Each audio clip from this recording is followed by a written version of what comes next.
Assalamualaikum, Bismillahirrahmanirrahim. I am Farhan Miman. I teach you mathematics of class 3. Okay, our lecture is 3. We start our topic comparing numbers. We compare numbers to find which is less and which is greater. बेटा हम comparing number जो find use करते हैं वो find करने के लिए कि कौन सा नंबर छोटा है और कौन सा नंबर बड़ा है. राइट.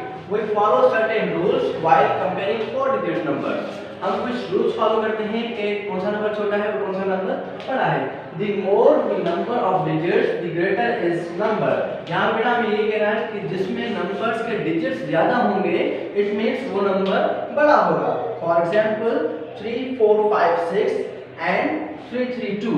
यहाँ पे बेटा 4 डिजिट्स हैं और यहाँ पे 3 डिजिट्स हैं. It means that 3456 is greater than 332. Right. Next one is 3, 2, 5, 4 and 6. Okay. Next one is 3, 2, 5 and 4 and 6. हमें यहाँ पे बताना है कि यहाँ पे कौन सा नंबर बड़ा है और कौन सा नंबर छोटा है. बट यहाँ पे डिजिट्स नंबर सेम है.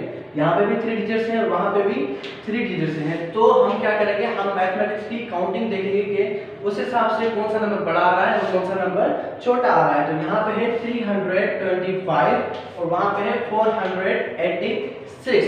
एंड कॉमन सेंस की बात है कि 486 बड़ा है तो it means 325 is less than 486.